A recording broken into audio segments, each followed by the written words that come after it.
तो हेलो दोस्तों, स्वागत है आप सभी लोगों का हमारे यूट्यूब चैनल सम्राट अकेडमी। तो दोस्तों, मेरा नाम है आकाश और फाइनली आज आप लोगों का टेस्ट है। अगर इस टेस्ट को आप क्वालिफाइड करते हैं, क्योंकि ये टेस्ट आपका 70 में 70 नंबर का होने वाला है, ये टेस्ट को क्वालिफाइड करते हैं तो 2021 बोर्ड एग्जाम में जो पेपर होने वाला है उसका एक भी क्वेश्चन छोड़ के आने वाला नहीं है। बहुत अच्छा स्कोर करके आएंगे, बहुत ही अच्छा स्कोर करके आएंगे स्टूडेंट। लेकिन हाँ, इस टेस्ट को क्वालिफाइड करना होगा। तो चलिए, टेस्ट देने के लिए बहुत ही ज़्यादा आप एक्साइटेड हैं, हम भी बहुत ही ज़्यादा एक्साइटेड हैं लेने के लिए। तो चलिए, वीडियो को पहले स्टार्ट करने से पहले मैं बता दूं कि लाइक नहीं किया तो प्लीज़ लाइक कर दीजिए और अपने फ्रेंड्स के यहाँ शेयर कर दीजिए। अगर आप पहली बार मेरे चैनल पे आए हुए हैं तो चैनल को सब्सक्राइब भी कर लीजिए, क्योंकि आपका और मेरा प्रेम व्यवहार आप एक महीने तक चलने वाला है बहुत अच्छे तरीके से। ठीक है, तो चलिए आज के टेस्ट स्टार्ट करते हैं स्टूडेंट। बहुत ही शांतिपूर्वक से आप लोगों को देखिए, 70 में 70 नंबर का टेस्ट होगा तो बहुत अच्छे तरीके से आपको देना है। ठीक है स्टूडेंट, ठीक है, बहुत ही शांति तरीके से देना है। जो भी क्वेश्चन पूछा जाएगा उसका रिप्लाई आपको बहुत ही अच्छे तरीके से करना है। तो चलिए वीडियो स्टार्ट करते हैं और दिखाता हूँ पहला क्वेश्चन आपका। पहले हम लोग बहुविकल्पीय प्रश्न देखने वाले हैं। पहला क्वेश्चन आपके होम स्क्रीन पे आ गया है। इसके बाद लघुत्तरीय, अति लघुत्तरीय सब देखने वाले हैं। ठीक है, तो पहले आप बहुविकल्पीय में स्कोर कीजिए। देखिए क्वेश्चन नंबर फर्स्ट स्टूडेंट ये बोल रहा है, इसको मैं ढक लेता हूँ नहीं तो आपका दिमाग इधर जाने लगेगा तो दिक्कत होगा। इसको मैं ढक लिया। चलिए क्वेश्चन पढ़ता हूँ। क्वेश्चन ये कह रहा है स्टूडेंट यहाँ पे कि कोई विलयन लाल लिटमस को नीला कर देता है, इसका पीएच संभवतः क्या होगा। कह रहा है कि कोई अगर विलयन है वो लाल लिटमस को क्या कर देता है, नीला कर देता है, तो उसका पीएच मान कितना संभवतः हो सकता है। वही तो कह रहा है इसका पीएच संभवतः क्या होगा, मतलब पीएच कितना मान होगा उसका, कि वो क्या कर रहा है, लाल लिटमस को नीला कर दे रहा है। तो 1, 4, 5 की 10, बताइए इन चारों ऑप्शन में से कौन सा ऑप्शन सही होगा। जल्दी से कमेंट करके बताइए, मैं आपका वेट कर रहा हूँ। एक भी क्वेश्चंस गलत नहीं होने चाहिए, सभी क्वेश्चंस आपको सही करना है स्टूडेंट। जल्दी से कमेंट कीजिए और बताइए कि कोई विलयन लाल लिटमस को नीला कर देता है, इसका पीएच संभवतः क्या होगा। जल्दी से रिप्लाई कीजिए, इसका आंसर बताइए सही। और आई होप, हमको लगता है कि सभी लोगों ने इसका आंसर भी आप लोगों को सही बता दिए हैं और मैं जा रहा हूँ इसका सही आंसर बताने के लिए। मेरे आंसर से मैच करा लीजिए, साथ ही साथ आपको स्कोर साथ ही लिखना चलना है कि आपका कितना सही हो रहा है कितना गलत, लास्ट में आपको स्कोर भी बताना है। तो चलिए, जो इसका सही आंसर होगा स्टूडेंट कि कोई विलयन लाल लिटमस को नीला कर देता है, इसका पीएच मान संभवतः क्या हो सकता है, वो 10। क्या होगा, 10। ऑप्शन डी इस क्वेश्चन के क्या हो जाएगा सही आंसर। जितने लोगों ने ऑप्शन डी किया होगा बिल्कुल उनका आंसर सही है। ठीक है, 100% उनका सही आंसर, एक नंबर उनका क्लियर हो गया, क्योंकि वो विकल्पीय एक नंबर के क्वेश्चन पूछे जाते हैं। ठीक है, चलिए क्वेश्चन नंबर पहला, क्वेश्चन नंबर दूसरे की ओर बढ़ चलते हैं। चलिए मेरे प्यारे विद्यार्थियों, देखिए क्वेश्चन नंबर दूसरा आपकी स्क्रीन पे आ गया। कितना महत्वपूर्ण प्रश्न है। अब ये प्रश्न स्टूडेंट क्या बोल रहा है, चलिए इसको जल्दी से ऑप्शन बताइए कौन सा ऑप्शन सही होगा। कि प्लास्टर ऑफ पेरिस में कितने अणु क्रिस्टल जल के होते हैं। देखिए बहुत ही ज़्यादा महत्वपूर्ण प्रश्न है कि प्लास्टर ऑफ पेरिस में कितने अणु यहाँ पे क्रिस्टल जल के होते हैं। 1, 2, 3 की 4, बताइए स्टूडेंट। बहुत ही ज़्यादा महत्वपूर्ण है, जल्दी से कमेंट करके बताइए, फास्ट रिप्लाई कीजिए क्या होगा इसका सही आंसर। कि प्लास्टर ऑफ पेरिस में कितने अणु क्रिस्टल जल के होते हैं। बहुत ही ज़्यादा महत्वपूर्ण प्रश्न है, तो क्या होगा इसका सही आंसर बताइए। इन चार ऑप्शन में से कौन सा ऑप्शन सही है। बहुत ही ज़्यादा महत्वपूर्ण प्रश्न है स्टूडेंट। ठीक है, चलिए बताइए क्या होगा इसका सही आंसर। ठीक है, जल्दी से कमेंट कीजिए, मैं आपका कमेंट का वेट कर रहा हूँ। ठीक है, तो हमको लगता है कि जितने लोगों को इस क्वेश्चन का आंसर मालूम था वो सभी लोगों ने कमेंट कर दिया है जल्दी से। ठीक है, और मैं इसका सही आंसर आप लोगों को बताने वाला हूँ कि क्या होगा इसका सही आंसर स्टूडेंट। ठीक है, तो ये क्वेश्चन कह रहा है कि प्लास्टर ऑफ पेरिस में कितने अणु क्रिस्टल जल के होते हैं स्टूडेंट। कितने होते हैं स्टूडेंट, तो 1 होते हैं। कितने, 1। ऑप्शन ए इस क्वेश्चन का क्या हो जाएगा सही आंसर हो जाएगा। जितने लोगों ने 1 दिया है बिल्कुल उनका आंसर बिल्कुल 100% सही है। चलिए स्टूडेंट, क्वेश्चन नंबर दूसरा यहाँ पे क्लियर होता हुआ, तो हम इसी के साथ बढ़ेंगे अगले क्वेश्चन की ओर, क्वेश्चन नंबर तीसरे की ओर। और उसका आंसर देने के लिए हो जाइए बिल्कुल तैयार, क्योंकि क्वेश्चन बहुत ही ज़्यादा महत्वपूर्ण है। तो देखिए यहाँ पे क्वेश्चन में दिखा देता हूँ आप लोगों को। क्वेश्चन तीसरा देखिए कितना प्यारा प्रश्न है। अब स्टूडेंट क्वेश्चन नंबर तीसरा ये कह रहा है कि खाने के सोडे का रासायनिक सूत्र है। ये तो बहुत ही ज़्यादा महत्वपूर्ण प्रश्न है। इसका आंसर सभी से उम्मीद करता हूँ कि सही आंसर आना चाहिए सभी लोगों का। कि खाने के सोडे का रासायनिक सूत्र है Na2CO3 और या तो HCO3 कि NaCl कि NH4Cl। बताइए इन चारों ऑप्शनों में से कौन सा ऑप्शन सही होगा स्टूडेंट। बहुत ही ज़्यादा महत्वपूर्ण प्रश्न है कि खाने के सोडे का रासायनिक सूत्र है। चलिए जल्दी से कमेंट करके हमें बताइए कि क्या होगा इसका सही उत्तर। बहुत ही ज़्यादा महत्वपूर्ण है, तो सभी लोग इसका उत्तर भी सही देंगे, क्योंकि सिंपल भी क्वेश्चन है, बहुत पॉपुलर प्रश्न है। तो चलिए, हमको लगता है जितने लोगों ने इसका आंसर मालूम था सभी लोगों ने कमेंट करके बता दिया हमको।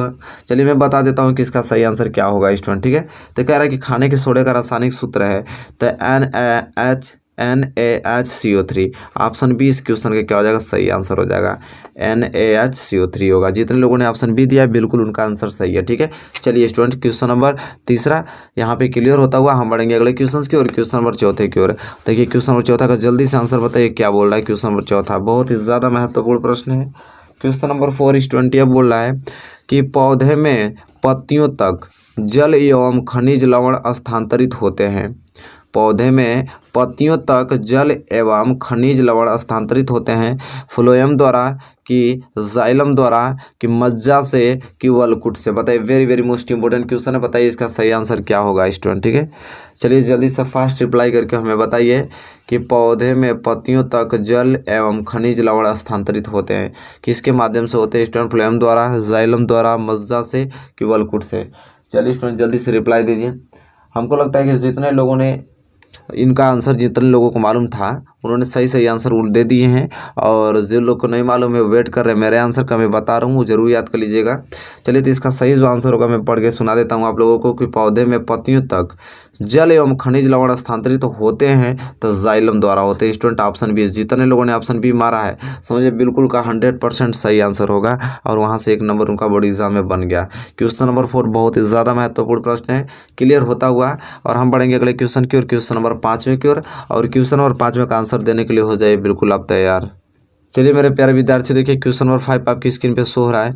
अब क्वेश्चन नंबर 5 ये कह रहा है यहाँ पे कि निम्नलिखित में से कौन सा त्वचा का कार्य नहीं है। देखिए वेरी मोस्ट इंपोर्टेंट क्वेश्चन है, कह रहा है कि बताइए इन चारों ऑप्शनों में से कौन सा त्वचा का कार्य नहीं है। संवेदना, सुरक्षा, लैंगिक लक्षण के उत्सर्जन। बताइए इन चारों ऑप्शन में से कौन सा ऑप्शन सही होगा क्वेश्चन नंबर 5 के लिए।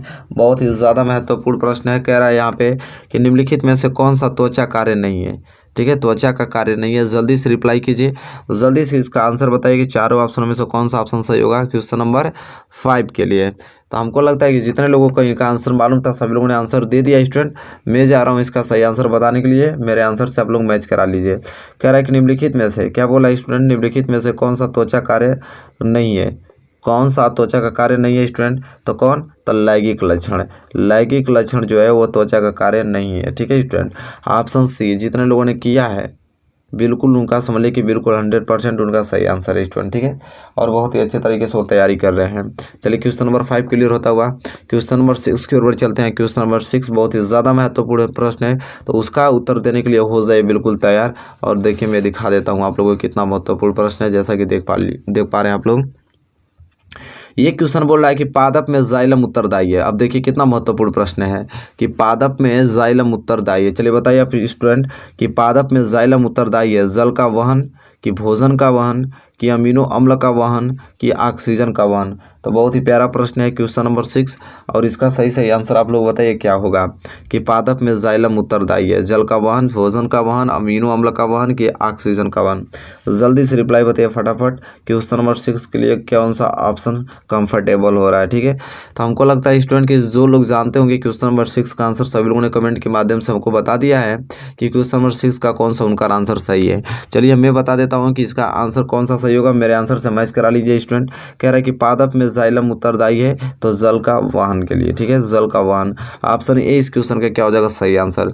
जितने लोगों ने क्वेश्चन नंबर 6 का ऑप्शन ए सही आंसर दिया होगा बिल्कुल एक नंबर उनका बोर्ड एग्जाम में बन गया। ठीक है स्टूडेंट, बहुत ही ज़्यादा महत्वपूर्ण है। स्कोर लिखते रहिएगा, लास्ट में आपको बताना है कितना में आपने कितना स्कोर किया। ठीक है, चलिए question number 6 clear student. Question number 7 की ओर बढ़ चलते हैं। बहुत ही ज़्यादा महत्वपूर्ण प्रश्न है, तो उसका उत्तर देने के लिए हो जाइए बिल्कुल आप लोग तैयार। देखिए कितना प्यारा प्रश्न है क्वेश्चन नंबर 7वां। कह रहा है कि परिवार नियोजन की अस्थायी विधि है। परिवार नियोजन की अस्थायी विधि है गर्भ निरोधक गोलियां, कि वैसेक्टॉमी, कि गर्भ समापन जिसे गर्भपात भी कहा जाता है, कि डी इनमें से कोई नहीं। बताइए स्टूडेंट, बहुत ही ज़्यादा महत्वपूर्ण प्रश्न है। जल्दी से कमेंट के माध्यम से बताइए कि क्वेश्चन नंबर 7 के लिए कौन सा ऑप्शन सही होगा। ठीक है, गर्भ निरोधक गोलियां, कि वैसेक्टॉमी, ठीक है, कि गर्भ समापन जिसे गर्भपात कहा जाता है, कि इनमें से कोई नहीं। परिवार नियोजन की अस्थायी विधि है। जल्दी से कमेंट करके बताइए क्या होगा इसका सही आंसर। आई होप हमको लगता है कि आप लोगों ने सही आंसर बता दिया होगा कि इसका सही आंसर क्या होगा क्वेश्चन नंबर 7 का। चलिए हम भी बता देता हूं कि आप लोगों को क्वेश्चन नंबर 7 का कौन सा ऑप्शन सही है, कि आप ताकि मैच करा लीजिए अपने आंसर से। तो परिवार नियोजन की जो स्थायी विधि होती है वो वैसेक्टॉमी होती है स्टूडेंट, सभी लोग जानते हैं।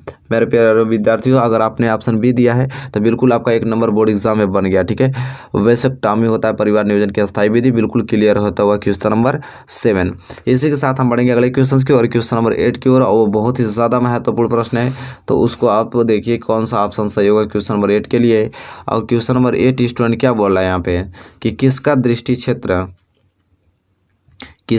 क्षेत्र सबसे अधिक होता है, बताइए। बहुत ही ज़्यादा प्यारा प्रश्न स्टूडेंट है कि किसका दृष्टि क्षेत्र सबसे अधिक होता है, समतल दर्पण का कि उत्तल दर्पण का कि अवतल दर्पण का कि उत्तल लेंस का। बहुत ही ज़्यादा महत्वपूर्ण प्रश्न है, जल्दी से रिप्लाई करके बताइए हमें कि इन चारों ऑप्शन में से कौन सा ऑप्शन सही होगा कि किसी दृष्टि क्षेत्र सबसे अधिक होता है, किसका दृष्टि क्षेत्र सबसे अधिक होता है, बताइए। समतल दर्पण का, उत्तल दर्पण का, अवतल दर्पण का, उत्तल लेंस का। वेरी वेरी मोस्ट इंपॉर्टेंट है, जल्दी से बताइए क्या होगा इसका सही आंसर। हमको तो लगता है कि जितने लोगों को ये क्वेश्चन आ रहा था सभी लोगों ने कमेंट के माध्यम से हमको इसका सही आंसर बता दिए हैं, और मैं जा रहा हूँ इसका सही आंसर बताने के लिए क्वेश्चन नंबर 8 का कि क्या होगा सही आंसर। तो कह रहा है कि किसका दृष्टि क्षेत्र सबसे अधिक होता है स्टूडेंट, तो उत्तल दर्पण का। ठीक है, किसका, उत्तल दर्पण का। किसका दृष्टि क्षेत्र सबसे अधिक होता है, तो उत्तल दर्पण का। ऑप्शन बी इस क्वेश्चन का क्या हो जाएगा सही आंसर। जितने लोगों ने ऑप्शन बी दिया है समझ लीजिए बिल्कुल उनका 100% आंसर सही है, और बोर्ड एग्जाम में अच्छी तरीके से तैयारी कर रहे हैं, अच्छा मार्क्स भी लाएंगे वो। ठीक है, चलिए क्वेश्चन नंबर 9 की ओर बढ़ चलते हैं। क्वेश्चन नंबर 9 देखिए कितना प्यारा प्रश्न है। अब ये प्रश्न स्टूडेंट क्वेश्चन नंबर 9 ये कह रहा है कि समतल दर्पण की फोकस दूरी होती है। चलिए स्टूडेंट आप ही बताइए कि समतल दर्पण की फोकस दूरी होती है 0, अनंत, 25 सेंटीमीटर की -25 सेंटीमीटर। बहुत ही ज़्यादा महत्वपूर्ण प्रश्न है। अब ये बात हो रही है समतल दर्पण की, ध्यान से आंसर दीजिएगा सोच समझ के कि समतल दर्पण की फोकस दूरी होती है कहाँ पे, 0 पे कि अनंत पे कि 25 सेंटीमीटर की -25 सेंटीमीटर।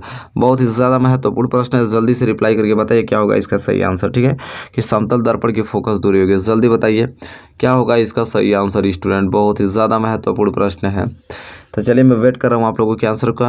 हमको लगता है कि सभी लोगों ने इसका आंसर बता दिया है। चलिए मैं भी इसका सही आंसर आप लोगों को बता देता हूँ ताकि मैच आप करा सकते हैं कि हाँ आपका सही है या गलत है। तो समतल दर्पण की जो फोकस दूरी होती है वो अनंत होती है। कितनी होती है अनंत, सबको मालूम है इस क्वेश्चन का आंसर। ऑप्शन बी इस क्वेश्चन का क्या हो जाएगा सही आंसर। जितने लोगों ने ऑप्शन बी दिया है क्वेश्चन नंबर 9 का आंसर बिल्कुल उनका सही है, 1 नंबर बोर्ड एग्जाम में बन गया उनका। चलिए क्वेश्चन नंबर 10 के ऊपर चलते हैं जो कि बहुत ही ज़्यादा महत्वपूर्ण प्रश्न है, उसका उत्तर देने के लिए हो जाइए बिल्कुल तैयार। चलिए मेरे प्यारे विद्यार्थियों देखिए क्वेश्चन नंबर 10।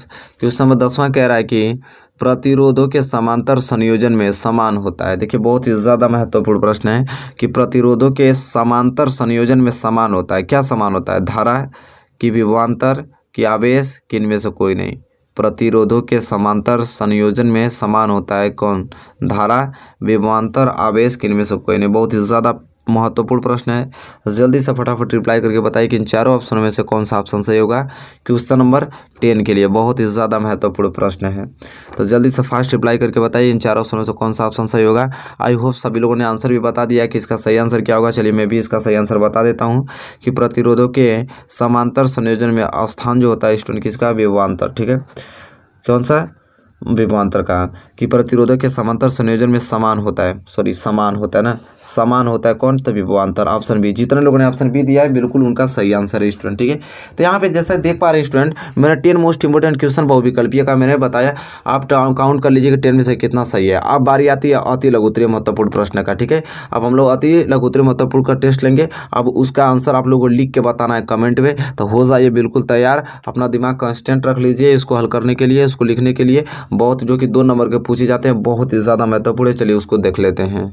चलिए मेरे प्यारे विद्यार्थी देखिए पहला ही प्रश्न बहुत ही ज़्यादा महत्वपूर्ण है, अति लघुत्तरीय प्रश्न जो कि 2 नंबर के पूछे जाते हैं। और पहला ही प्रश्न देख पा रहे हैं कि कितना मोस्ट इंपॉर्टेंट है कि 1 एम्पियर, क्या पूछा है कि 1 एम्पियर की परिभाषा दीजिए। देखिए बहुत ही ज़्यादा महत्वपूर्ण प्रश्न है, जल्दी से आप बताइए कि क्या होगी इसकी परिभाषा। 1 एम्पियर का परिभाषा किस प्रकार आप व्यक्त करेंगे। ठीक है, अति लघुत्तरीय प्रश्न का यह प्रश्न बहुत ही ज़्यादा मोस्ट इंपॉर्टेंट है, मैं स्टार बना देता हूँ। बहुत ही पॉपुलर प्रश्न होता है यह कि 1 एम्पियर की परिभाषा दीजिए। ठीक है, तो जल्दी से बताइए कि 1 एम्पियर की परिभाषा आप किस तरह से दे सकते हैं। ठीक है, फटाफट कमेंट कीजिए स्टूडेंट, तो जल्दी जल्दी कमेंट कीजिए। मैं वेट कर रहा हूँ आप लोगों को कमेंट का, जितने लोगों को आ रहा है वो कमेंट कर रहे हैं स्टूडेंट। चलिए मैं भी आप लोगों को बताना की कोशिश कर रहा हूँ कि 1 एम्पियर की परिभाषा दीजिए तो कैसे लिखेंगे आप लोग। तो देखिए स्टूडेंट सभी लोगों ने जो भी पढ़े हैं, जो भी इनका परिभाषा जानते हैं, वो सभी लोगों ने कमेंट करना स्टार्ट कर दिया, आधा कर लिया। कितने लोग तो कर भी दिए हैं, कितने लोग कर रहे हैं स्टूडेंट। तो चलिए साथ ही साथ मैं भी आप लोगों को बता देता हूँ कि 1 एम्पियर की परिभाषा दीजिए। तो कैसे लिखेंगे हम लोग कि यदि किसी परिपथ में, देखिए आराम से समझिए, यदि किसी परिपथ में, तो यदि किसी परिपथ में 1 सेकंड में कितने स्टूडेंट, 1 सेकंड में, 1 सेकंड में 1 कूलाम, 1 सेकंड में 1 कूलाम आवेश प्रवाहित होता है, आवेश प्रवाहित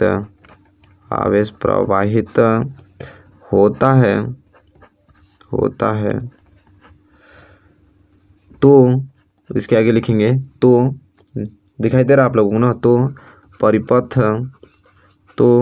परिपथ में प्रवाहित धारा, तो परिपथ में प्रवाहित धारा का मान 1 एम्पियर होता है। देखिए इस प्रकार आपको लिखना है स्टूडेंट, ठीक है, 1 एम्पियर होता है। इस तरह अगर आप लिखते हैं, ये 2 नंबर आप लोगों का जो अति लघु उत्तर का महत्वपूर्ण प्रश्न यहाँ से क्लियर होता हुआ। देखिए हमसे क्वेश्चन क्या पूछा था कि 1 एम्पियर की परिभाषा दीजिए, ये नहीं क्वेश्चन हमसे पूछा है। तो हम लोग क्या लिखेंगे, यदि किसी परिपथ में 1 सेकेंड में 1 कूलाम आवेश प्रवाहित होता है तो परिपथ में प्रवाहित धारा का मान 1 एम्पियर होता है। तो देखिए सिंपल, बहुत ही ज़्यादा महत्वपूर्ण प्रश्न है, बहुत ही अच्छे तरीके से मैंने लिख दिया। यहाँ से इस प्रश्न में आपको 2 नंबर फिक्स हो गया, क्योंकि बहुत ही ज़्यादा महत्वपूर्ण प्रश्न है। चलिए प्रश्न क्लियर होता हुआ, और अब बढ़ेंगे हम अगले क्वेश्चन की ओर, क्वेश्चन नंबर 2 की ओर, और उसका उत्तर देने के लिए बिल्कुल तैयार रेडी रहिए एकदम। बहुत ही ज़्यादा महत्वपूर्ण प्रश्न है वो। देखिए मेरे प्यारे विद्यार्थियों, यह प्रश्न बहुत ही ज़्यादा महत्वपूर्ण एनसीईआरटी का प्रश्न है। देखिए इस प्रश्न को आपको इग्नोर नहीं करना है किसी के। देखिए 11 में, 13 में, 15 में, 16 में, 17 में, 19 में यह प्रश्न पूछा गया। बहुत ही ज़्यादा महत्वपूर्ण प्रश्न है कि नेत्र की समंजन क्षमता से क्या अभिप्राय है। जल्दी से बताइए, क्योंकि प्रश्न आपको किसी कीमत पे याद होना चाहिए। 90% लाने की उम्मीद रखते हैं, तो यह प्रश्न आपको जरूर याद होना चाहिए कि नेत्र की समंजन क्षमता से आप क्या समझते हैं। ठीक है, बहुत ही प्यारा प्रश्न है स्टूडेंट, जल्दी से बताइए। 2-3 लाइन का आंसर होगा इसका, जल्दी से लिख के हमें बताइए। आप लिखिए, इसको तो लिखना ही पड़ेगा, भले टाइम आपको लग रहा है, आप लिखिए इसको कि नेत्र की समंजन क्षमता से क्या अभिप्राय है। ठीक है, वीडियो रोक दीजिए लेकिन लिखिए इसको, इस प्रश्न को। ठीक है, बहुत ही प्यारा प्रश्न है, तो प्रीमियम चला रहा हूँ तो कोई रुकेगा नहीं, लेकिन आप लोग लिखते रहिए। नेत्र की समंजन क्षमता से क्या अभिप्राय है, तो क्या स्टूडेंट लिखेंगे आप यहाँ पे कि नेत्र की समंजन क्षमता से क्या अभिप्राय। मैं भी लिख रहा हूँ, आप लोग भी लिखें। तो यहाँ लिखा जाएगा कि नेत्र की वह क्षमता। चलिए हमारे साथ साथ बोलते रहिए और नोट करते रहिए। देखिए बहुत ही अच्छा प्रश्न है, इसे किसी कीमत पे याद करके जाना है। नेत्र की वह क्षमता जिसके कारण, नेत्र की वह क्षमता जिसके कारण वह अपनी फोकस दूरी को,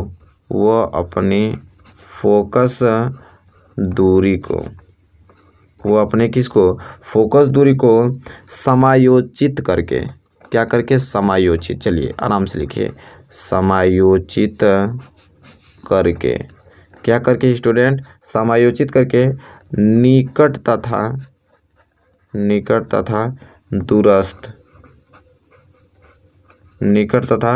दूरस्थ, अरे ये क्या है, दूरस्थ। ठीक है, निकट तथा दूरस्थ वस्तुओं को फोकसित कर लेता है,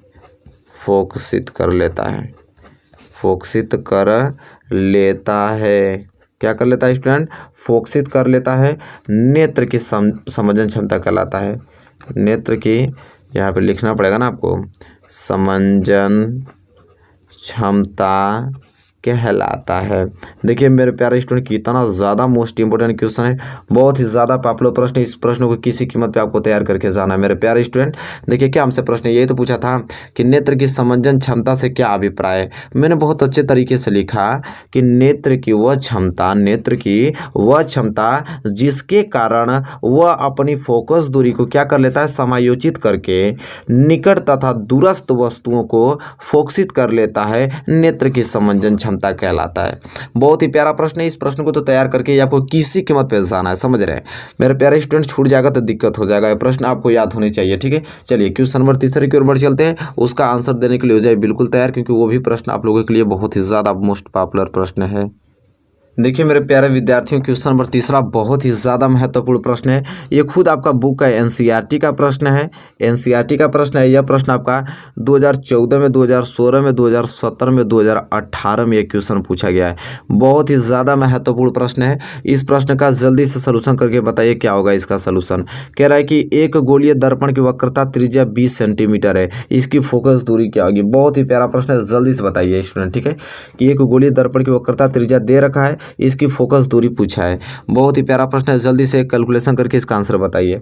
ठीक है, बताइए जल्दी से। वक्रता त्रिज्या कैपिटल आर बराबर क्या दे रखा है, 20 सेंटीमीटर। कह रहा है कि एफ का वैल्यू पूछ रहा है। ठीक है, फोकस दूरी तो बताइए। आप लोगों को फार्मूला तो मालूम है। ठीक है, आर बराबर क्या होता है स्टूडेंट, आर बराबर 2F होता है। ठीक है, तो यहाँ से एफ निकालेंगे तो क्या होता है, R/2 होता है। आप तो लगा लीजिए, अब यही पूछा है एफ, तो एफ बराबर क्या हो जाएगा। अब जल्दी बता दीजिए, अब तो बता ही दिए होंगे, मैं लगा रहा हूँ। तो एफ बराबर क्या हो जाएगा, आर कितना दिया है 20, तो 20 बटे क्या हो जाएगा 2, घटा देंगे तो कितना जाएगा 10, तो 10 सेंटीमीटर। बात खत्म। तो एक गोलीय दर्पण की वक्रता त्रिज्या 20 सेंटीमीटर, इसकी फोकस दूरी क्या होगी, तो 10 सेंटीमीटर इसकी फोकस दूरी हो जाएगी। बहुत ही प्यारा प्रश्न स्टूडेंट है। ठीक है, इस प्रश्न को आपको किसी कीमत पे तैयार करके जाना है।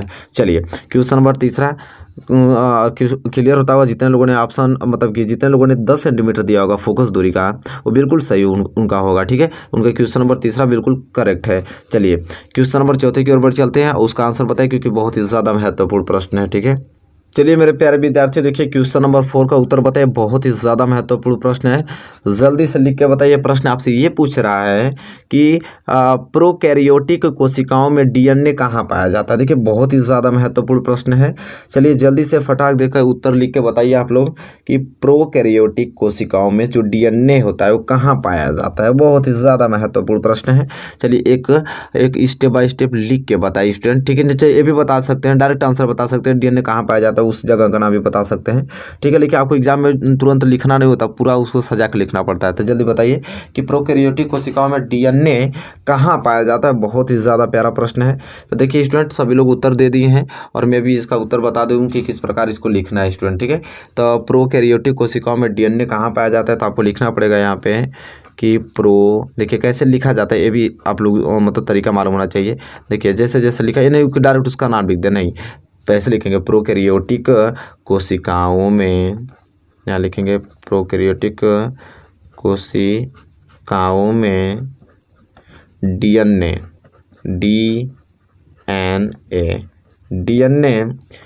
एक गुणसूत्र के रूप में, एक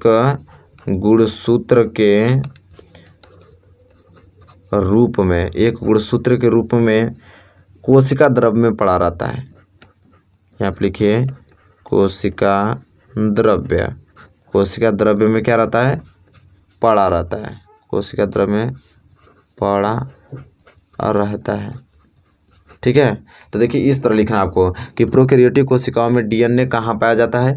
तो प्रोकैरियोटिक कोशिकाओं में डीएनए एक गुणसूत्र के रूप में होता है। कहाँ पाया जाता है स्टूडेंट, तो कोशिका द्रव्य में वो पड़ा रहता है, मतलब कहाँ पाया जाता है, कोशिका द्रव्य में पाया जाता है। तो बहुत ही ज़्यादा प्यारा प्रश्न। देखिए इसी प्रकार आपको लिखें, 2 नंबर आपका फिक्स हो जाएगा। बहुत ही ज़्यादा महत्वपूर्ण, ये सारे प्रश्न आपको मुँह ज़बानी याद होने चाहिए और याद भी हैं। ठीक है, आप लोगों को तो याद भी है, बहुत ही अच्छा है, आप बहुत ही अच्छा स्कोर करेंगे। ठीक है, यह क्वेश्चन नंबर 4 क्लियर होता हुआ ना अच्छे तरीके से। चलिए क्वेश्चन नंबर 5 की ओर बढ़ चलते हैं। चलिए उसका आंसर दीजिए। क्वेश्चन नंबर 5 का बहुत ही ज़्यादा महत्वपूर्ण प्रश्न है, क्वेश्चन नंबर 5। चलिए मेरे प्यारे विद्यार्थी, देखिए क्वेश्चन नंबर 5।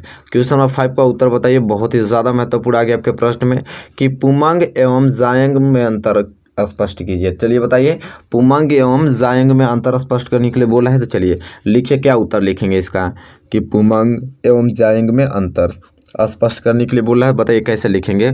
बहुत ही प्यारा प्रश्न स्टूडेंट है। तो चलिए लिख के बताइए हमें कि पुमंग एवं जायंग में अंतर स्पष्ट कीजिए।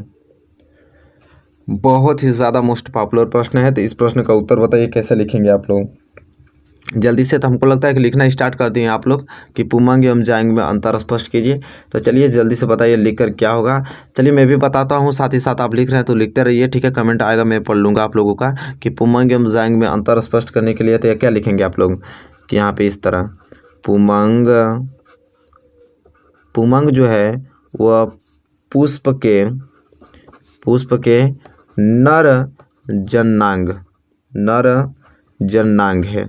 ठीक है, जो पुमंग है वो पुष्प के क्या है, नर जननांग है। जबकि उसी के आगे लिखना आपको, जबकि जायांग के मादा जननांग है। ठीक है, जबकि जायांग पुष्प के ना, यहाँ पुष्प के लिख देंगे, या जबकि जायांग पुष्प के मादा जननांग है।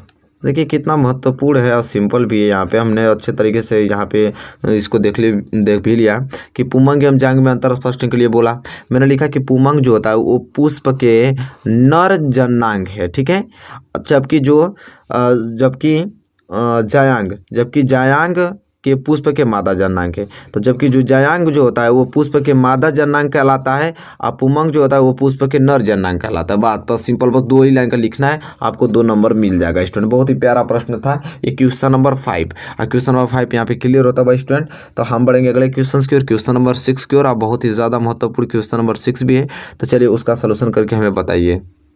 चलिए मेरे प्यारे विद्यार्थी, देखिए क्वेश्चन नंबर 6 बहुत ही ज़्यादा महत्वपूर्ण प्रश्न है। चलिए उसका उत्तर बताइए आप लोग कि क्या उत्तर लिखेंगे। कह रहा है कि आहार नली के विभिन्न भागों के नाम लिखिए। बताइए आहार नली के जितने भी भाग हैं उनका नाम लिखने के लिए बोल रहा है। तो चलिए फटाफट आप लिखना चालू कर दीजिए, क्योंकि बहुत ही ज़्यादा महत्वपूर्ण प्रश्न है। बताइए क्या होगा, इसका उत्तर लिखेंगे कैसे आप लोग। आहार नली के विभिन्न भागों के नाम लिखने के लिए बोल रहा है। बहुत ही ज़्यादा प्यारा प्रश्न है स्टूडेंट, जल्दी से बताइए आहार नली के विभिन्न भागों के नाम कैसे लिखेंगे।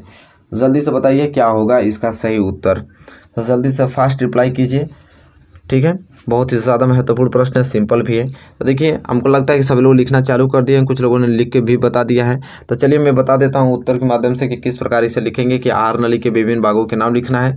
तो देखिए लिखने का तरीका क्या होना चाहिए, पहले हम लोग ऐसे लिखेंगे ऊपर कि आहार नली के विभिन्न भाग निम्नलिखित हैं। अब विभिन्न भाग निम्नलिखित हैं तो कौन कौन है, अब वो लिखेंगे। विभिन्न भाग क्या हैं, निम्नलिखित हैं स्टूडेंट। ठीक है, अब विभिन्न भाग निम्नलिखित हैं तो पहला क्या है स्टूडेंट, तो पहला है मुख।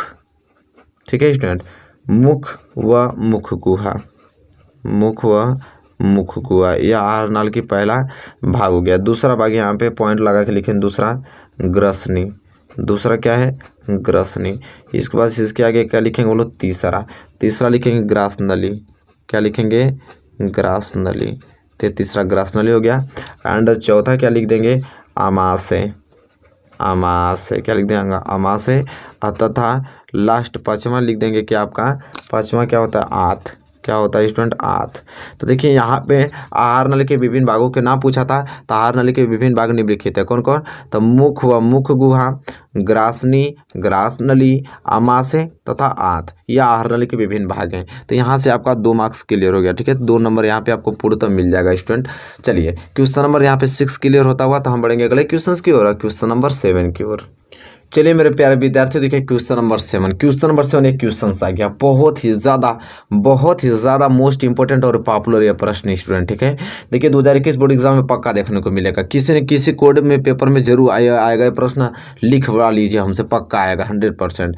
कह रहा है कि यदि 1.5 अपवर्तनांक वाले कांच के प्रिज्म का कोण कितना है, 60 अंश है, तो प्रिज्म के अल्पतम विचलन कोण का मान क्या होगा अगर साइन 49 बराबर 0.75 ले लेते तो। बहुत ही ज़्यादा महत्वपूर्ण प्रश्न है स्टूडेंट। चलिए बताइए हमें बताइए कि अल्पतम विचलन कोण का मान क्या होगा। जल्दी से आप लगा के इसका आंसर बताइए। ठीक है, क्योंकि बहुत ही ज़्यादा महत्वपूर्ण प्रश्न है, जल्दी से इसको लगा कर आंसर बताइए। हम मानते हैं समय तो लगेगा, ठीक है, लेकिन इसका आंसर आप लोग जरूर प्रयास करके बताइए। चलिए मैं यहाँ से लगाना चालू करता हूँ, लेकिन इसका आंसर आप लोग लगा कर जरूर बताना है। ठीक है, लगा कर इसका आंसर किसी कीमत पे आप लोगों को बताना है। बहुत ही ज़्यादा महत्वपूर्ण है कि यदि 1.5 अपवर्तनांक वाले कांच के प्रिज्म का कोण 60 अंश है, तो प्रिज्म के अल्पतम विचलन कोण का मान क्या होगा यदि साइन 49 बराबर अगर 0.75 ले ले तो। देखिए बहुत ही ज़्यादा महत्वपूर्ण है। चलिए मैं इसको लगा कर बताता हूँ, लेकिन आपको लगाना जरूर है, घर पे जरूर लगाना है स्टूडेंट। देखिए सबसे पहले कैसे लिखते हैं, जो दिया रहता है उसको लिखते हैं। तो देखिए स्टूडेंट यहाँ पे दिया है, क्या क्या दे रखा है स्टूडेंट, देखिए दिया हमको प्रिज्म कोण, क्या दे रखा है, प्रिज्म कोण। अब स्टूडेंट प्रिज्म कोण दिया है, प्रिज्म कोण को मैं ए से डिनोट करता हूँ। अब प्रिज्म कोण कितना दिया है, 60 अंश। ठीक है, 60 अंश मैंने उतार दिया। अब कांच का अपवर्तनांक, ठीक है, कांच का अपवर्तनांक आगे दे रखा है यहाँ पे, कांच का अपवर्तनांक। अब कांच का अपवर्तनांक स्टूडेंट यहाँ पे हमको दे रखा है, कांच का अपवर्तनांक कितना दे रखा है, कांच के अपवर्तनांक को स्मॉल एन से डिनोट करते हैं, वो दे रखा है 1.5। ठीक है। आप प्यारे स्टूडेंट देखिए पूछ रहा है कि प्रिज्म के अल्पतम विचलन कोण, अब प्रिज्म को हम कहते हैं सिग्मा एम, प्रिज्म का अल्पतम विचलन कोण सिग्मा एम से निकलता है। ये हमसे पूछा हो गया क्वेश्चन मार्क। ठीक है। अब हम क्या करेंगे, सूत्र का प्रयोग करेंगे प्रिज्म के अल्पतम मान निकालने के लिए। तो यहाँ पे लिखेंगे हम लोग इस सूत्र से, अब सूत्र का प्रयोग कर रहे हैं क्या निकालने के लिए, तब प्रिज्म के पदार्थ का अपवर्तनांक निकालने के लिए, प्रिज्म के पदार्थ का अपवर्तनांक निकालने के लिए हम फार्मूले का यूज़ करेंगे। ठीक है, किसका यूज़ करेंगे, फार्मूले का।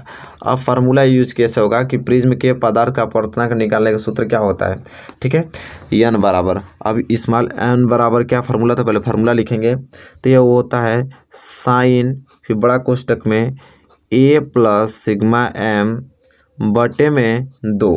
ठीक है स्टूडेंट, फिर कोष्टक बंद, फिर पूरे बटे में, यहाँ पे बटे में क्या हो जाएगा साइन a/2, साइन a/2 से। अब इस फार्मूले से इस हम निकालेंगे प्रिज्म क्या पदार्थ का अपवर्तनांक।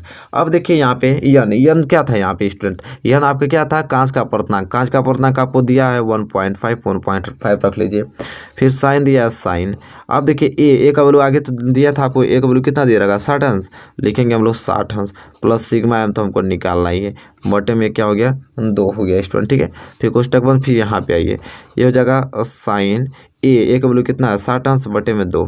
ठीक है, अब आपको करना क्या है, यहाँ पे 1.5 बराबर स्टूडेंट क्या हो जाएगा, यहाँ पे सिंपल साइन वो तो ऊपर वाला वैसे रहेगा, साइन 60 अंश और प्लस क्या हो जाएगा ये सिग्मा एम बटे 2 ही रहेगा। ठीक है, यहाँ से कटाएंगे तो क्या हो जाएगा 30 बार में। ठीक है, तो साइन 30 अंश। ठीक है, तो यहाँ क्या आ गया साइन 30 अंश आ गया। अब इस साइन 30 अंश का गुणा इसमें हो जाएगा, तो ये क्या हो जाएगा 1.5 इंटू क्या हो जाएगा साइन 30 अंश बराबर इधर क्या हो जाएगा आपका साइन 60 अंश कोष्टक में और प्लस सिग्मा एम बटे में 2 आ जाएगा। ठीक है, अब देखिए ये हो जाएगा 1.5। अब बताइए साइन 30 अंश का मान क्या होता है 1/2 होता है, बराबर यहाँ पे क्या हो जाएगा स्टूडेंट साइन 60 अंश प्लस सिग्मा एम बटे में क्या है 2 है स्टूडेंट। ठीक है, अब देखिए यहाँ पे अब करना क्या, हमको यहाँ से भाग दे दिए, यहाँ से कटा देंगे तो कितना बढ़ जाएगा, तो 0.274 2 5 10 0.75। ठीक है, बराबर यहाँ पे क्या आ जाएगा आपका साइन 60 अंश प्लस सिग्मा एम बटे में क्या आ जाएगा 2 आ जाएगा। अभी मैंने यहाँ पे एक चीज़ लिखा था, ध्यान से समझिए, यहाँ पे लिखा था कि साइन कितना आ जाएगा 49 अंश बराबर 0.75, मतलब 0.75 को हम साइन 49 अंश लिख सकते हैं स्टूडेंट। ठीक है, तो यहाँ पे सिंपल हमको करना क्या है कि 0.75 को हम क्या लिख सकते हैं, यहाँ पे साइन 49 अंश लिख सकते हैं। ठीक है, कोई दिक्कत नहीं, इधर आपका सेम ऐसे रहेगा साइन 60 अंश प्लस सिग्मा एम बटे 2। अब देखिए करना आपको यहाँ पे मैं हल करता हूँ। अब करना आपको ये चीज़ है स्टूडेंट, ध्यान से समझिए कि अब बात आती है कि अब इस क्वेश्चन को कैसे सॉल्व करें। तो अब देखिए इस 2 की मल्टीप्लाई कहाँ हो जाएगी यहाँ पे, तो ये क्या हो जाएगा साइन 49 गुणे 2 और बराबर इधर क्या बच जाएगा स्टूडेंट, आपका बच जाएगा साइन 60 अंश और प्लस सिग्मा एम बच जाएगा। ठीक है, ये 60 अंश प्लस सिग्मा एम है। अब सिंपल आपको करना है ये चीज़ है कि यहाँ पे देखिए 9 दूनी के 18 4 दूनी के 8 1 9 98, मतलब साइन 98 अंश बराबर क्या आ गया यहाँ पे साइन 60 अंश प्लस सिग्मा क्या आ गया एम आ गया। हम देख पा रहे हैं कि साइन से साइन यहाँ पे क्या हो गया कैंसिल हो गया। जब साइन से साइन मैंने कैंसिल कर दिया तो बचा क्या आपका 98 बराबर इधर बचा आपका 60 अंश और प्लस सिग्मा एम। अब हमको सिग्मा एम का ही वैल्यू निकालना था, तो सिग्मा एम बराबर क्या हो जाएगा 98 माइनस क्या हो जाएगा 60। अब यहाँ से सिग्मा एम बराबर क्या हो जाएगा, यहाँ से बच गया 8 6 3 9 38 अंश, तो सिग्मा एम क्या हो जाएगा 38 अंश। सिग्मा एम को क्या कहते हैं प्रिज्म के पदार्थ का अपवर्तनांक, तो 38 अंश यही तो हमसे पूछा था स्टूडेंट। देखिए मेरे प्यारे स्टूडेंट आप ध्यान से समझिए, ये तो पूछा था प्रिज्म के अल्पतम विचलन कोण का मान, था प्रिज्म के अल्पतम विचलन कोण का मान कितना आ गया 38 अंश आ गया। ये क्वेश्चन नंबर स्टूडेंट क्या है 7 है। आई होप बहुत ही अच्छी तरीके से क्लियर हो गया होगा स्टूडेंट। ठीक है, चलिए ये क्वेश्चन नंबर 7 क्लियर हो गया, तो क्वेश्चन नंबर 8 की ओर बढ़ चलते हैं। चलिए उसका बताइए क्या होगा आंसर।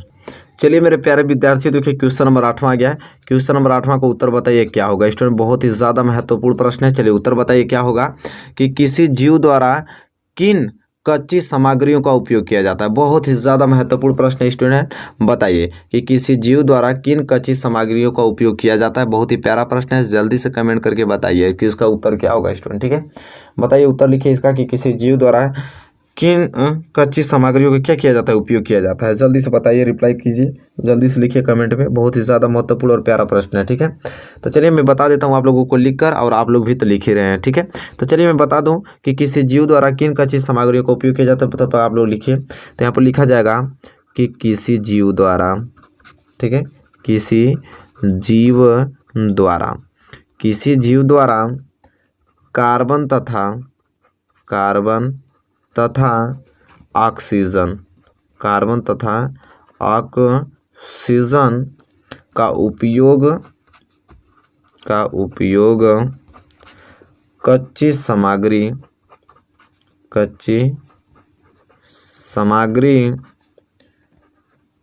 के रूप में, कच्ची सामग्री के रूप में किया जाता है। तो देखिए बहुत ही ज़्यादा महत्वपूर्ण प्रश्न है स्टूडेंट, ठीक है। इस प्रश्न को आपको किसी कीमत पे याद करके जाना है। कह रहा है कि किसी जीव द्वारा किन कच्ची सामग्रियों का उपयोग किया जाता है, तो किसी जीव द्वारा कार्बन तथा ऑक्सीजन का प्रयोग कच्ची सामग्रियों के रूप में किया जाता है। सिंपल, इस तरह जो लोग लिखे होंगे बिल्कुल उनका सही आंसर है। आपका ये पक्का 2 मार्क्स क्लियर हो गया यहाँ से स्टूडेंट, ठीक है। चलिए एक क्वेश्चन नंबर 8 था, और आई होप क्वेश्चन नंबर 8 आपने लिखा भी है और अच्छे तरीके से लिखा है, और आपको कभी भूलने की जरूरत भी नहीं पड़ेगी। आप मतलब बोर्ड एग्जाम में अगर ये आ जाएगा क्वेश्चन, तो बहुत आसान तरीके से आप लिख पाएंगे। चलिए क्वेश्चन नंबर 8 क्लियर हो गया ना। क्वेश्चन नंबर 9 की ओर बढ़ चलते हैं। क्वेश्चन नंबर 9 का उत्तर लिखिए। देखिए मेरे प्यारे स्टूडेंट, क्वेश्चन नंबर 9 आपकी स्क्रीन पे आ गया। चलिए इसका उत्तर बताइए क्या होगा, उत्तर लिख के बताइए। कह रहा है प्रश्न कि आधुनिक आवर्त सारणी में पहले 10 तत्वों में कौन सी धातुएं हैं? देखिए बहुत ही ज़्यादा मोस्ट इंपॉर्टेंट है, ठीक है। कह रहा है कि आधुनिक आवर्त सारणी में पहले 10 तत्वों में कौन सी धातुएं हैं? चलिए फटाफट उनका नाम लिख के बताइए, कौन से यहाँ पे 10 तत्वों में कौन सी धातुएं हैं, जल्दी से लिख के बताइए। इंपॉर्टेंट, बहुत ही ज़्यादा महत्वपूर्ण प्रश्न है कि आधुनिक आवर्त सारणी में पहले 10 तत्वों में कौन सी धातुएं हैं। तो जल्दी से कमेंट कीजिए स्टूडेंट, समय नहीं है, बिल्कुल आपके पास समय नहीं है, बहुत अच्छे तरीके से तैयारी कीजिए। आई होप, हमको लगता है जितने लोगों को याद है वो लिखना चालू कर दिए हैं, ठीक है। जल्दी से लिख के बताइए कि क्या होगा इसका उत्तर, ठीक है। मैं भी थोड़ा वेट कर लेता हूँ क्योंकि नाम लिखने में थोड़ा समय लगेगा आप लोगों को, ठीक है, टाइपिंग करने में। हमको लगता है कि आई होप आप लोग टाइपिंग कर रहे हैं स्टूडेंट। आप बताने की मुझे भी ज़रूरत है कि आधुनिक आवर्त सारणी में पहले 10 तत्वों में कौन सी धातुएं हैं। तो चलिए मैं बता देता हूँ एक एक करके नाम उनका, और अच्छी तरीके से स्टूडेंट इसको नोट कर लीजिए। बहुत ही ज़्यादा प्यारा प्रश्न स्टूडेंट है। इन सारे प्रश्नों को आपको किसी कीमत पर तैयार करके जाना है। तो चलिए लिखेंगे कि हम लोग कि केवल कौन कौन, केवल लिथियम और बेरिलियम। देखिए बेरिलियम नाम अच्छी तरीके से याद आना चाहिए आपको, ठीक है। केवल लिथियम कामा बेरिलियम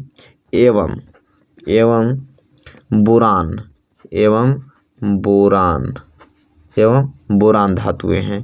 तो ये तीनों आपको नाम याद होना चाहिए कि आधुनिक आवर्त सारणी में पहले 10 तत्वों में कौन सी धातुएं हैं। तो क्या कौन कौन धातुएं हैं? लिथियम, बेरिलियम और एवं बोरान धातुएं हैं। तो यह प्रश्न आपको किसी कीमत पे याद होना चाहिए। 2 मार्क्स यहाँ से आपको मिल जाएगा स्टूडेंट, ठीक है। ये क्वेश्चन नंबर 9 है। आई होप क्वेश्चन नंबर 9 आपको अच्छे तरीके से क्लियर हो गया होगा स्टूडेंट। हम बढ़ेंगे अगले क्वेश्चन की ओर, और क्वेश्चन नंबर 10वें की ओर, ठीक है। और देखिए क्वेश्चन नंबर 10वां, आप बताइए इसका सही आंसर क्या होगा। मैं अभी प्रश्न लिख देता हूँ। चलिए मेरे प्यारे स्टूडेंट, देखिए क्वेश्चन नंबर 10वां आपके होम स्क्रीन पे आ गया, क्योंकि बहुत ही ज़्यादा महत्वपूर्ण प्रश्न है। इसका उत्तर बताइए, ठीक है। तो देखिए क्वेश्चन नंबर 10वां में लिख दिया हूँ अच्छे तरीके से। इसका उत्तर सिर्फ आप लोगों को बताना है कि साबुन के निर्माण में प्रयुक्त प्रमुख 2 पदार्थों के नाम लिखिए। कह रहा है कि साबुन का जब निर्माण होता है तो उसमें जो प्रयोग करने वाली 2 प्रमुख पदार्थ का नाम बस लिखिए, ठीक है, कि कौन सा पदार्थ उसमें यूज़ किए जाते हैं जब साबुन बनता है, तो जब साबुन का निर्माण होता है। तो जल्दी से लिख के बताइए। बहुत ही ज़्यादा महत्वपूर्ण प्रश्न है स्टूडेंट 2021 बोर्ड एग्जाम के दृष्टिकोण से। तो जल्दी से आप इसका आंसर लिख के हमें बताइए, जल्दी जल्दी टाइपिंग कीजिए, ठीक है। लास्ट क्वेश्चन आप लोगों का है, तो इस क्वेश्चन का आंसर मैं उम्मीद रखूंगा कि सभी लोग, जितने भी स्टूडेंट हैं सभी लोग इसका आंसर लिखें, ठीक है। बताइए साबुन के निर्माण में प्रयुक्त प्रमुख 2 पदार्थों के सिर्फ नाम लिखने हैं। कितने? 2 पदार्थों के नाम। तो देखिए स्टूडेंट आप लोग लिख भी दिए होंगे, चलिए मैं भी लिख देता हूँ यहाँ पे। तो लिखेंगे कैसे हम लोग? साबुन के निर्माण में क्या लिखेंगे हम लोग? साबुन के निर्माण में प्रयुक्त 2 प्रमुख पदार्थ। अब साबुन के निर्माण में प्रयुक्त दो प्रमुख पदार्थ कौन कौन है? तो तेल या वसा व कास्टिक सोडा। वह कास्टिक लिखा हुआ है, ठीक है, कास्टिक सोडा है, ठीक है, कास्टिक सोडा है। तो देखिए यहाँ पे हमसे दो पदार्थ पूछा है, मैंने लिख दिया है साबुन के निर्माण में प्रयुक्त दो प्रमुख पदार्थ कौन कौन है? तेल या वसा या तो कास्टिक सोडा। तो देखिए very very most important question जो इस प्रकार लिखोगे, इनका नाम लिखोगे, उनका 2 नंबर यहाँ पे क्लियर हो गया, ठीक है। तो देखिए स्टूडेंट यहाँ पे मैंने क्या किया कि 10 मैंने ऑब्जेक्टिव क्वेश्चंस, ठीक है, ध्यान सुनिए, अभी काटना नहीं है आप लोगों को। 10 मैंने ऑब्जेक्टिव क्वेश्चन और प्लस 10 मैंने यहाँ पे अति लघु उत्तरीय प्रश्न मैंने डिस्कस किया, ठीक है, मतलब सब्जेक्टिव क्वेश्चन। टोटल मिला के मैंने 20 क्वेश्चन डिस्कस किया। आप बताइए कि आपका 20 में से कितना नंबर आया है, मतलब कि कितने क्वेश्चन आपने सही किए हैं, ठीक है। जरूर कमेंट में अपना स्कोर बताइएगा, ठीक है, अपना स्कोर सभी लोगों को बताना है स्टूडेंट, ठीक है। और वीडियो आपको पसंद आई हो तो प्लीज़ इसे अभी तक लाइक नहीं किया तो लाइक कर दीजिए, शेयर कर दीजिए अपने फ्रेंड्स के पास ताकि वो भी अपना टेस्ट दे पाएँ। और चैनल पे अगर हमारे पहली बार नए हैं तो प्लीज़ चैनल को सब्सक्राइब कर लीजिए, साथ ही साथ उसका बेल आइकन भी प्रेस कर लीजिए। तब तक के लिए दोस्तों धन्यवाद, मिलेंगे आपसे नेक्स्ट वीडियो में। बहुत अच्छे तरीके से तैयारी करा जा रही है तो बहुत अच्छे तरीके से तैयारी आप कीजिए भी।